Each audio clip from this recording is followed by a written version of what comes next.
Más de Experiencias nos vuelve a visitar en el programa de hoy y como os gustó mucho el programa sobre las espías Marina Vega y África de las Heras, hoy os traemos a unos espías que estaban en activo durante la dictadura española.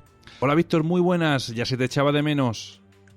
Hola Víctor, es un placer. Llevaba mucho tiempo queriendo volver a estar contigo hoy, así que esperemos que el programa resulte interesante y atractivo para los oyentes. Estoy seguro de que sí, y más por esa pincelada que diste cuando me presentaste a dos de los tres personajes de los que vamos a hablar, y que luego me explicarás el porqué. Bueno, Víctor, hoy nos vas a hablar de Ángel Alcázar de Velasco, alias El Gitanito, y de Miguel Piernavieja del Pozo, alias Pogo. Y aquí es donde viene esta pincelada. Ambos me los has presentado como los auténticos y verdaderos personajes de Ibáñez, Mortadelo y Filemón. Ahora después nos vas a explicar, si no te importa, el por qué los consideras así. Y también nos traes a otro espía que se llama Antonio Camazón, quien tuvo un papel importante, por no decir importantísimo, en la contienda de la Segunda Guerra Mundial. Víctor, háblanos de este Ángel Alcázar Velasco y de Miguel Piernavieja del Pozo. ¿Quiénes fueron estos personajes de Ibáñez?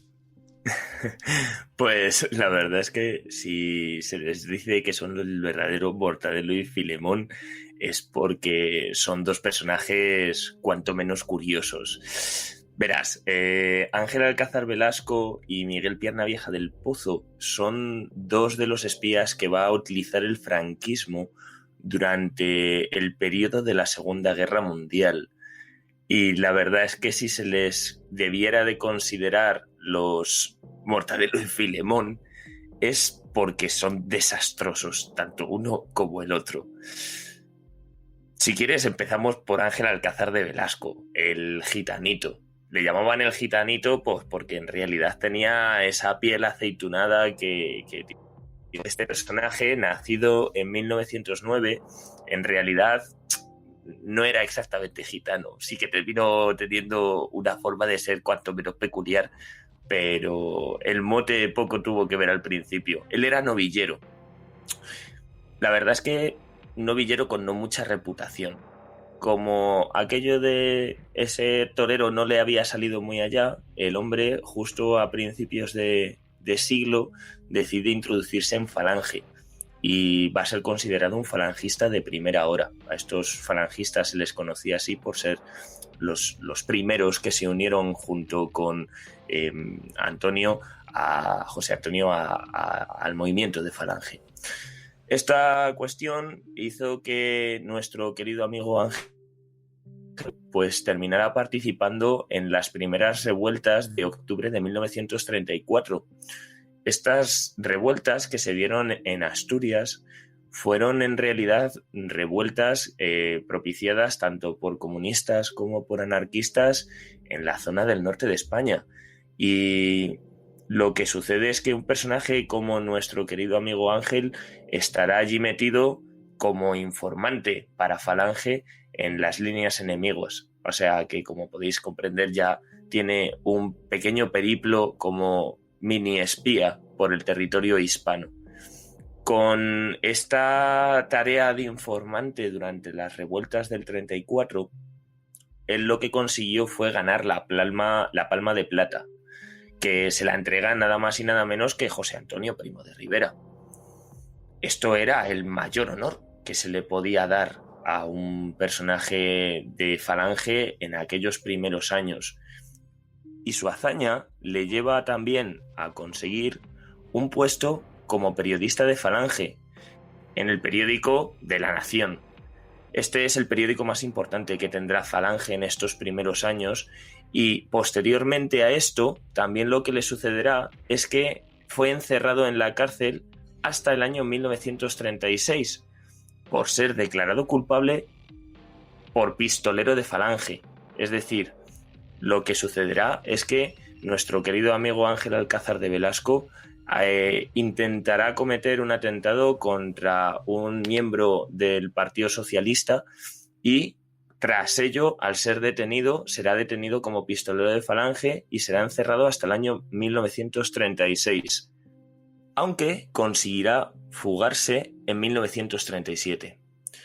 Posteriormente a eso, participará en Salamanca junto con otro de los miembros de la primera hora de Falange, que será Hedilla, en la votación del líder del golpe de Estado del 18 de julio, tras la muerte de Sanjurjo y Mola. Casualmente los dos, y esto es una cuestión curiosa, aunque muy estudiada por todos los historiadores del periodo, en sendos accidentes aéreos. No en el mismo, sino en dos separados por un brevísimo periodo de tiempo. Pero el gran problema de esto es que era Sanjurjo y Mola, que ambos dos eran, valga la redundancia, los cerebros del golpe de Estado que se había dado el 18 de julio del 36. Cuando Ángel Alcázar llegue con Hedilla a Salamanca, tendrán que, para empezar, afrontar un primer reto, que era el hecho de que ellos consideraban que por ser de primera hora de Falange, ellos tenían más derecho en la votación del futuro nuevo candidato a dirigir el golpe de Estado del 36. Esto termina siendo bastante conflictivo en esta reunión de golpistas que se da en Salamanca, hasta el punto de que 2 falangistas terminarán siendo asesinados.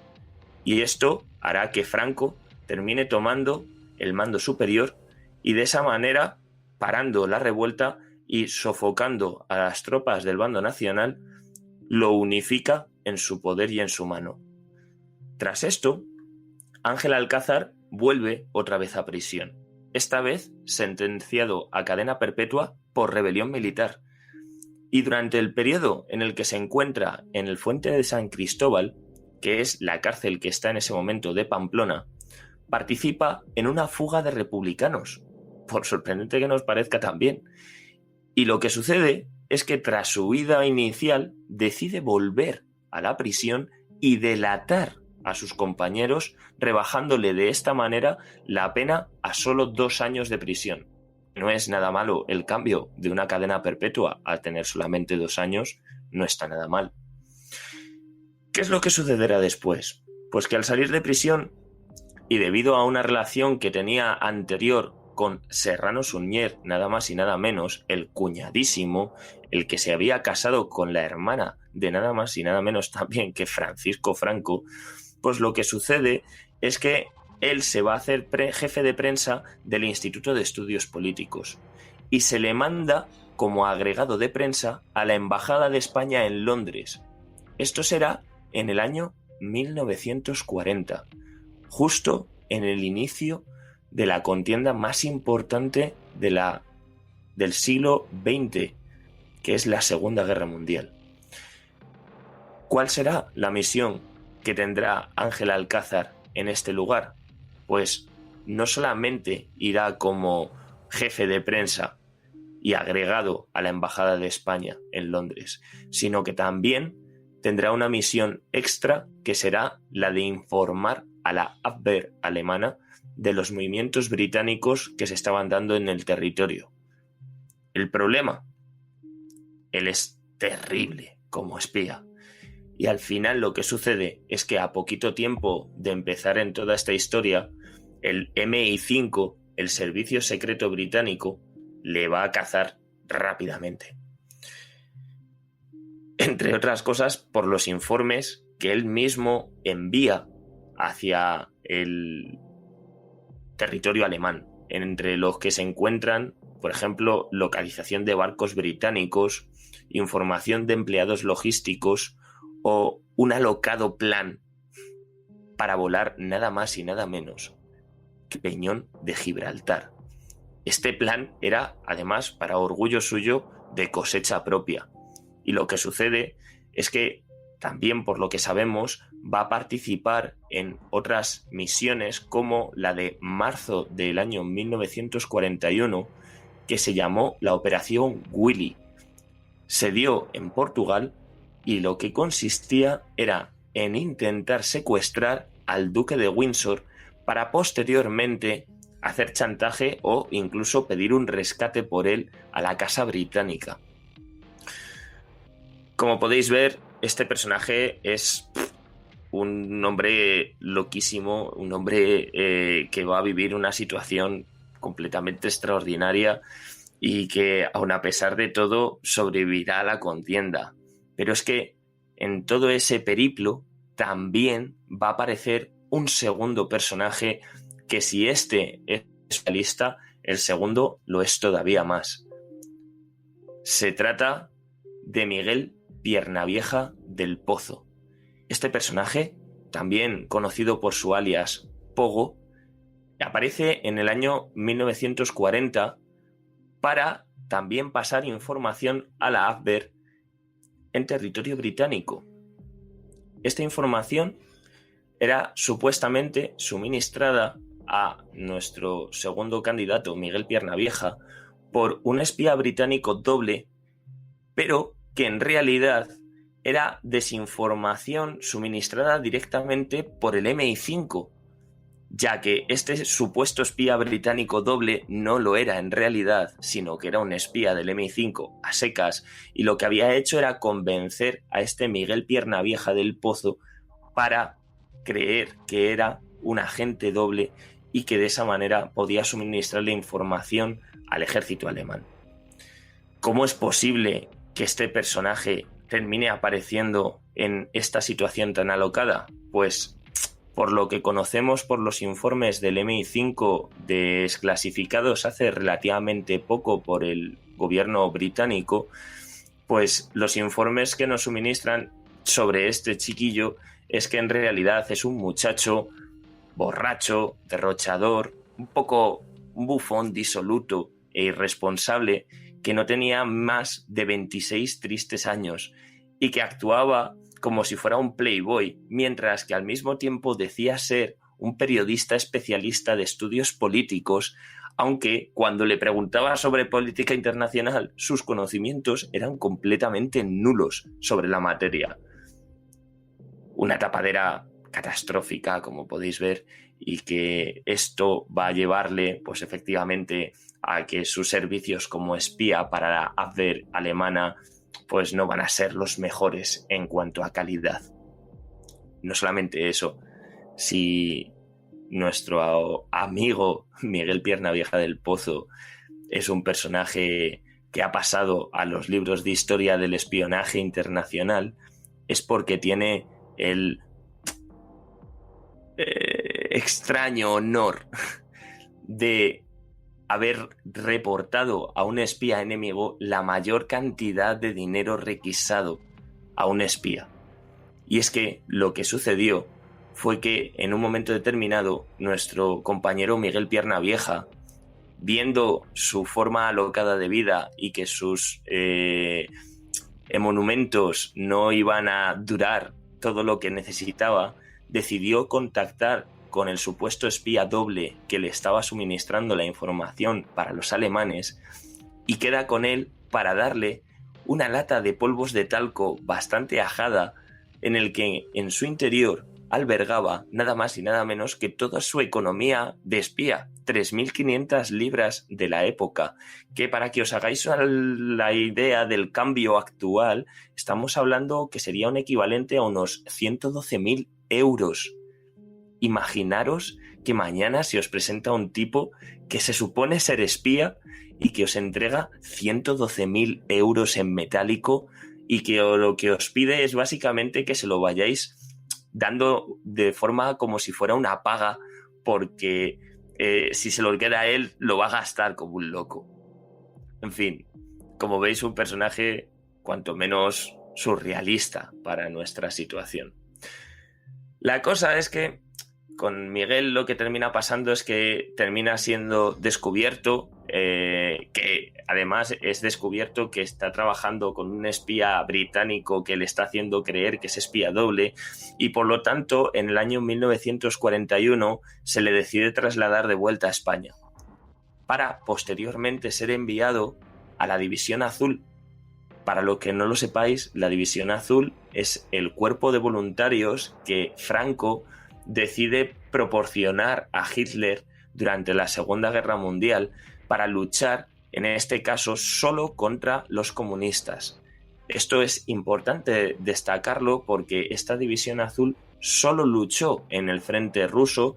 Fue bastante destacable el papel que tuvo en la batalla de Stalingrado Y lo que sucede con Miguel Piernavieja es que participará en estos combates junto con la División Azul y el Frente Alemán, y por ello terminará recibiendo la Cruz de Hierro alemana al honor, una insignia que, entre otros personajes destacables de la Segunda Guerra Mundial, había recibido en la Primera Guerra Mundial el propio Adolf Hitler. Una insignia que, por supuesto, durante todos los mítines políticos que hizo durante el periodo del Tercer Reich, llevaba con él, porque la llevaba con orgullo militar, ya que era una insignia que había ganado en batalla. También tengo que deciros que la forma de ganarla daría también para otra historia y para otro podcast muy tranquilamente sobre esa historia de Hitler y su medalla de la Cruz de Hierro alemana. En fin, tras finalizar la Segunda Guerra Mundial, el personaje del que os estoy hablando decide trasladar sus ramas de investigación a otras cuestiones, y por lo que se conoce de él a posteriori, Miguel Piernavieja del Pozo terminó haciendo estudios sobre la historia del deporte y convirtiéndose en uno de los personajes más reputados en su campo, falleciendo a posteriori en el año 1983 y dejando tras él una vida de espía que, pues, como bien os he comentado al principio, bien podría haber sido una viñeta de Ibáñez, de Mortadelo y Filemón, sin ningún tipo de dudas. Pero nos queda el final también de otro personaje del que también hemos hablado, que es nuestro amigo Ángel Alcázar. Ángel Alcázar no acaba su trayectoria en Inglaterra.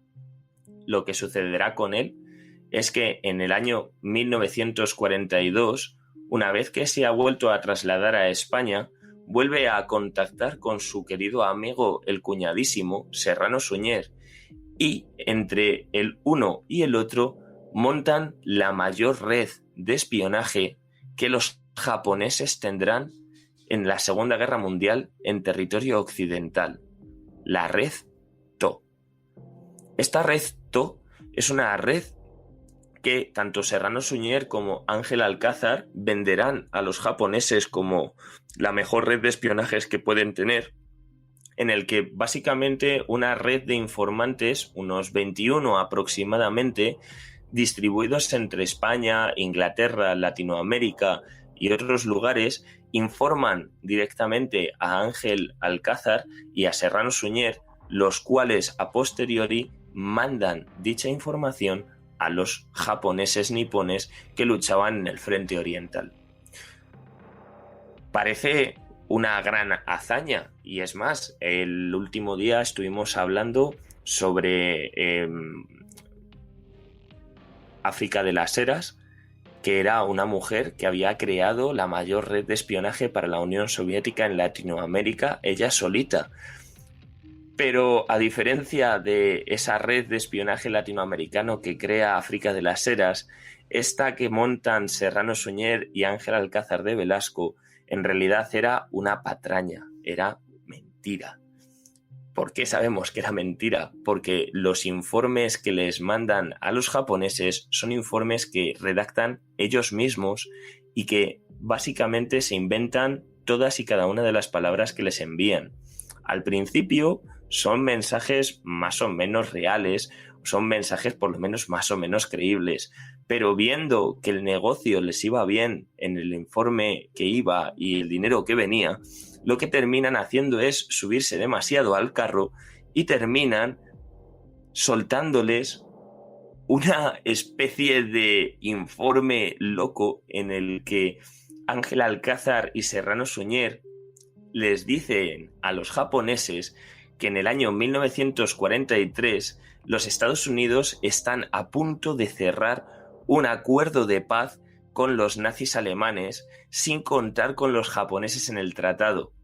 Y esto hace que las tropas niponas y los servicios nipones se les pongan los pelos como escarpias, porque eso implicaría quedarse solo contra el ejército americano, que podía arrasar sin ningún tipo de dificultad, como bien sabemos a posteriori lo hicieron, el ejército nipón. Y en ese estado de nerviosismo máximo por los informes llevados a cabo por los informantes ficticios de Ángel Alcázar y de Serrano Suñer, deciden los japoneses directamente ponerse en contacto con el Tercer Reich alemán y preguntarles sobre la veracidad de estos informes. Básicamente les preguntan si realmente están haciendo lo que sus informantes le dicen que están haciendo, y si es así, ¿cómo es posible que no se lo hayan dicho a ellos? Pero ¿qué es lo que sucede? Que obviamente la información no es cierta, y lo que va a terminar sucediendo con ello es que, aparte de que los alemanes se ríen bastante de los japoneses por esta supuesta red de informantes tan potente que tienen en el occidente europeo, es que los japoneses pierden completamente toda la necesidad de credibilidad, tanto con Ángel Alcázar como con Serrano Suñer. Pero eso también tengo que deciros, amigos, que no significa que no terminasen comprando la información, ya que hasta el final de la guerra la red TO siguió funcionando, y durante todo ese tiempo los japoneses siguieron comprándoles los informes, aun sabiendo que no eran legítimos, a Ángel Alcázar y a Serrano Suñer. En fin, una pareja de personajes, como podéis comprobar, y como os decía, como Mortadelo y Filemón, tanto Ángel Alcázar de Velasco como Miguel Piernavieja del Pozo. Con Ángel Alcázar de Velasco lo que sucederá es que tras el final de la Segunda Guerra Mundial y hasta su muerte, que llegó en el año 2001 en Madrid, se dedica también al periodismo, aunque también tengo que deciros que el propio Ángel Alcázar de Velasco mantuvo que había seguido siendo espía nada más y nada menos que hasta el año 1958.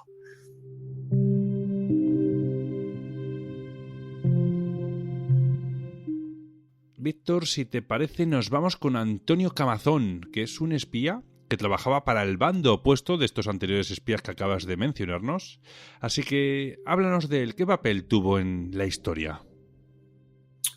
Pues, Víctor, si hemos estado hablando de los Mortadelo y Filemón o de los Anacletos de Franco, ahora tenemos que pasarnos a un campo completamente distinto, ya que el próximo personaje del que os tengo a hablar no ha sido muy conocido hasta hace relativamente poco, pero tuvo otro papel fundamental en el desempeño de la Segunda Guerra Mundial para descifrar una de las máquinas más interesantes y que más libros han hecho escribirse a posteriori sobre ella, que es la máquina de cifrado alemana Enigma.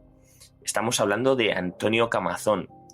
Antonio Camazón es un vallisoletano del año 1901 que de jovencito la verdad es que no aspiraba a maneras de espía. Es más, se conoce por su historia que era un muchacho bastante conflictivo, y lo primero que sabemos como historia loca del propio Antonio Camazón es que con 12 años, solo con 12 años, se mete en un barco como polizón y llega hasta Colombia, hasta que en aquel lugar pues le pillan y tiene que ser repatriado de vuelta. Pero imaginaros cogeros un barco con 12 años y marcharos a Colombia, ida y vuelta, como una trastada o una travesura. Así que, como veis, un pibe pues conflictivo de pequeño. Lo siguiente que sabemos es que, debido a estos desmanes que tiene constantes, sus padres, viendo que no hacían carrera de él, deciden mandarlo aquí, a la capital, a Madrid, a estudiar. Y aquí lo que hace es destacar en una serie de materias bastante interesantes, y aquí ya enfocadas mucho más a su vida posterior. Y es que nos encontramos con que Antonio Camazón, en el periodo que estudia aquí en Madrid, llega a aprender hasta 12 idiomas, en el que a lo largo de la vida incluirá el árabe y el japonés incluso. Y también va a destacar en matemáticas y en criptografía. Y participará en las tertulias del Café Chinitas con personajes tan relevantes como Ramón y Cajal, el premio Nobel de Medicina que tiene España y que se lo concedieron por el descubrimiento de las células de las neuronas, que no es baladí tampoco. Pero como veis, pega un cambio completamente radical en su vida. Pasa de ser prácticamente un desgraciado, por decirlo malamente, a convertirse en un tipo más que culto y más que escuchado en los círculos de sociedad más selectos y más intelectuales de Madrid. A posteriori de esto, Camazón termina ingresando en la policía. Lo hace durante el periodo republicano de la Segunda República y en ese periodo de tiempo se convierte en comisario de policía, resolviendo unos cuantos asesinatos y secuestros, lo que sirvió, entre otras cosas, para que ganase reputación. Entre las misiones que le van a mandar también va a estar incluso un intento de captura contra Abdelkrim, el personaje que estaba en Marruecos azuzando a los marroquíes contra el territorio colonialista español que había en ese momento allí y buscando la independencia de Marruecos, cosa que también os digo que Abdelkrim conseguirá. Y lo que sucede es que en ese periodo de tiempo, cuando está allí en el servicio secreto de guerras coloniales, conocerá a otro personaje también interesante del espionaje internacional, que es Gustave Bertrand, mayor del ejército francés, y que más adelante en la vida de nuestro amigo Antonio Camazón conseguirá a Gustave Bertrand sacarle de algún apuro importante que tiene en su vida. Cuando llega la guerra civil, Camazón participa en ella por el bando republicano, obviamente, y trabaja en los servicios de inteligencia de la Segunda República como jefe del Departamento Especial de Información del Estado, también conocido como el DEDIDE, y participa también en el Servicio de Información Militar, también conocido como SIM. Fue en estos momentos cuando conoce de la existencia de la creada máquina Enigma, que fue usada por los sublevados de la Legión Cóndor. Ya sabéis que los alemanes, antes de empezar la Segunda Guerra Mundial, utilizaron la Guerra Civil Española y el apoyo al bando nacional, al bando que se sublevó en el 18 de julio del 36, como banco de experimentación para armas y utensilios que posteriormente se utilizarán en la Segunda Guerra Mundial. Y básicamente lo que sucederá con Camazón es que empezará a tener noticias del uso de la máquina Enigma ya por la Legión Cóndor alemana, que se dedica a bombardear el territorio español durante la Segunda Guerra Mundial. Durante ese periodo que él tiene trato con la máquina, lo que también hará Camazón será suministrar la información que saca de ella a los franceses, a cambio de que los franceses les proporcionen a los republicanos información para ganar la guerra. Tengo que deciros que estos serán de los primeros informes que los aliados consigan de la máquina Enigma. Por lo tanto, estamos hablando de un hombre que les da la presencia de la máquina más importante de cifrado que va a tener la Alemania nazi durante la Segunda Guerra Mundial, y lo va a hacer un vallisoletano nacido, como os decía, en 1901. La historia de Camazón con Enigma no acaba aquí. Al acabar la guerra civil, Camazón fue mandado con su mujer y su hijo a un campo de concentración en territorio francés. Fueron de esos muchos miles de españoles que tuvieron que abandonar su patria por miedo a las represalias del bando franquista vencedor en la batalla, y lo que terminan sucediendo es que muchos de ellos, al cruzar la frontera en Francia, terminarán siendo recogidos en campos de concentración a las afueras de las grandes ciudades y hacinados durante bastante periodo de tiempo. No sé si alguna persona de la que nos puede estar escuchando puede intentar extrapolar a un momento histórico más cercano en el que a lo mejor estamos viendo situaciones similares que las que nuestros compatriotas y nuestros abuelos y bisabuelos también vivieron. Pero bueno, eso es otra cuestión. La cosa es que este personaje, Camazón, termina en este campo de concentración con su mujer y su hijo, y estando allí, viendo las condiciones en las que tenía que habitar, decide mandar una carta a Bertrand, que en ese momento se ha convertido en el director del Deuxième Bureau francés, que es el servicio secreto del gobierno francés. Cuando Bertrand recibe la carta, lo que termina haciendo es sacar de allí tanto a Camazón como a otros 6 españoles más y crear con ellos un puesto de información que será conocido como el PC Bruno, y que por eso también será conocido dentro del equipo del Deuxième Bureau como el equipo D, siendo dirigido por Camazón en un castillo cerquita de París. ¿Para qué habían formado los franceses este grupo de españoles? Pues en realidad este grupo de españoles no eran españoles cualquiera, sino que como Camazón todos eran criptógrafos, lingüistas y personas con un nivel intelectual muy potente que fueron utilizados por el ejército alomán para intentar descifrar una máquina de la que Camazón ya había dado noticias tiempo antes. Durante el periodo de tiempo que Camazón está trabajando con la máquina Enigma, también trabajará y colaborará cercanamente con otros 2 grupos más, que serán 15 polacos y 9 franceses, que a su vez ayudaban al personaje realmente relevante y conocido por todos de la historia de la máquina Enigma, el británico Alan Turing, al que incluso el propio Camazón conoció en una cena en el año 1940 en Inglaterra. Y con ello, lo que conseguirán tanto los equipos de polacos como los franceses, como los españoles y como Turing, será entre todos llegar a construir el primer ordenador del mundo, que será el ordenador Bombe, que será el que ayude a terminar de desenmarañar los secretos de la máquina indescifrable alemana Enigma. En el año 1940, Camazón tiene que huir de Francia. Los alemanes están a punto de conquistar el territorio francés y dejar simplemente la provincia de Vichy como un estado satélite nazi, y lo que terminarán haciendo será que la Resistance, junto con Camazón, viajará de Francia hacia Argel, cambiando de esta manera también el puesto de mando que tenía con los distintos intelectuales españoles del PC Bruno al PC Cadix, en el que se tienen que meter ya en un castillo, ya no en un castillo francés cerca de París de la Belle Époque, sino en un almacén de pescados que tienen que utilizar como tapadera.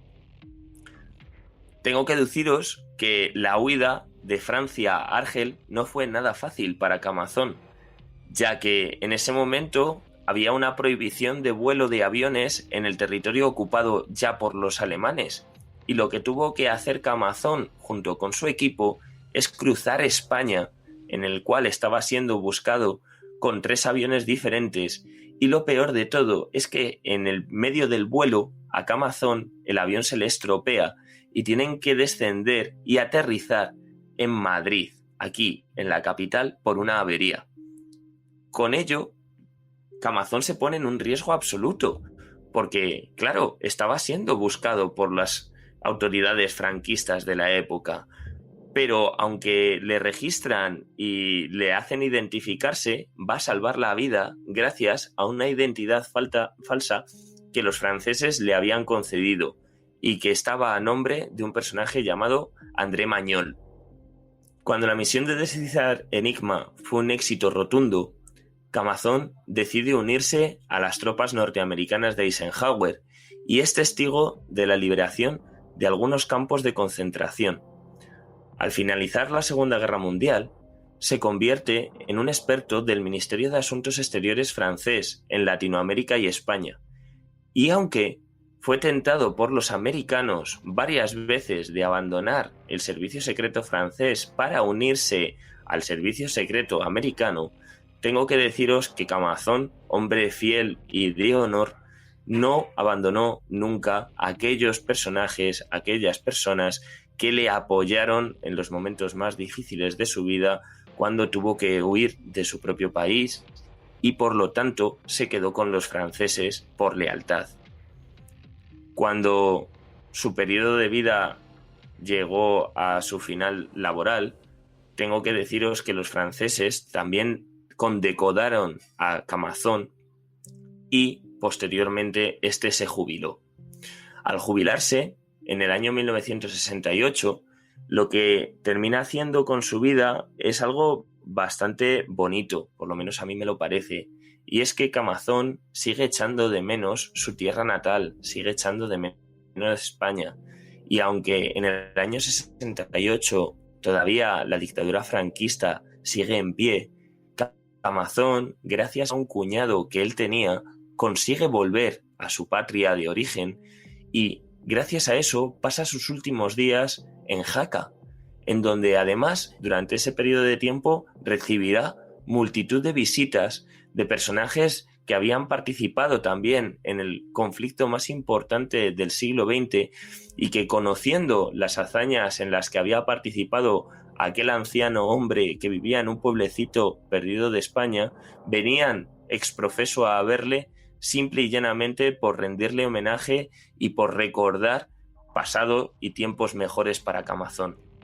Al final murió allí en Jaca y, aunque sí que fue un personaje tremendamente relevante durante la Segunda Guerra Mundial, tengo que deciros que aquí en España fue uno de los grandes héroes olvidados y que, gracias, entre otras cosas, a películas extranjeras, también despertamos una parte de nuestro orgullo patrio y desempolvamos del cajón de los recuerdos a personajes tan importantes como este Antonio Camazón, un criptógrafo, un matemático, un políglota, que gracias a él y a un equipo de valientes españoles que vivieron en el exilio, consiguieron ayudar a desenmarañar uno de los grandes secretos de la Segunda Guerra Mundial.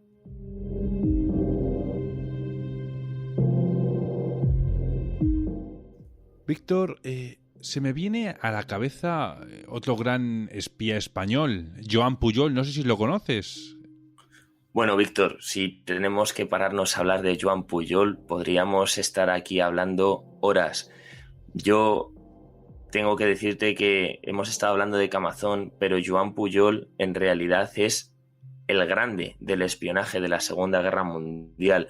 Es un hombre que sin su ayuda y su colaboración con los aliados no se hubiera podido terminar la guerra como se terminó, ya que Joan Pujol fue el hombre que convenció nada más y nada menos que a Adolf Hitler para mandar las tropas de Calais a Normandía y permitir el desembarco más importante de todo el conflicto, el día D, el desembarco de Normandía. Y lo que también me fascina de este hombre, de Joan Pujol, es que él cuando... O sea, igual que apareció de la nada, desapareció. O sea, y le localizaron porque se dejó coger. No, o sea, fíjate, este sí que era un espía de los buenos, ¿eh? Pues mira si era buen espía, Víctor, que su apodo, su alias, era Garbo. Le llamaron así, uno de los aliados británicos, uno de los generales británicos le llama Garbo porque dice que actúa como la mejor actriz del mundo en aquella época, que era Greta Garbo. Pero es que es tan buen actor que hasta consigue fingir su propia muerte también. Es que es una historia de verdad loquísima. Me encantaría poderme extender todo lo que quisiera sobre él porque nos daría para horas de conversación. Muy bien, bueno, pues ¿te lo trabajas y nos lo traes para el próximo programa que hagamos el próximo mes, te parece? Pues la verdad es que me parece estupendo. Si quieres, echo una desempolvada a los libros y hablamos de este personajazo porque de verdad que merece la pena conocer su vida y su obra, aunque ya te digo que su familia ha hecho un trabajazo con ello y también hace todo lo posible por sacar a la luz a este otro gran olvidado y gran personaje de la Segunda Guerra Mundial. Así que si quieres, el mes que viene ponemos con ello y te lo traigo calentito para que lo disfrutéis. Muy bien, perfecto. Pues bueno, ya tenemos tema para el próximo programa. Hoy hemos hablado de espías en activo durante la Guerra Civil y de ambos bandos, como hemos dicho antes, y me gustaría que nos propusieras una de tus rutas por donde podamos ver y visitar lugares y monumentos que nos recuerden aún a esta guerra y, por supuesto, que también estén en la ciudad de Madrid.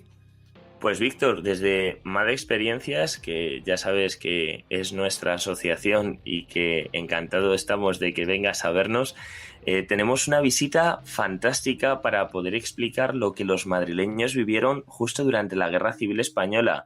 Se trata de la Batalla de Madrid y es una visita que realizamos por el Parque del Oeste y la zona de Moncloa de Madrid capital, en donde se pueden encontrar todavía muchísimas cosas que nos llevan y nos evocan a ese periodo tan triste y tan violento y al mismo tiempo tan morboso, para que nos vamos a engañar, de nuestra historia. Tenemos sitios como nidos de ametralladoras originales de la República en medio del parque, o los recorridos de las trincheras originales que tanto un bando como otro construyeron durante el periodo del 36 al 39. O incluso tenemos localizada dónde estaba la cárcel más importante que había en Madrid en aquellos años, y de la que también hemos hablado en el crimen de la calle Fuencarral, que es la cárcel Modelo de Madrid, que estaba justo donde está ahora mismo el Ejército del Aire.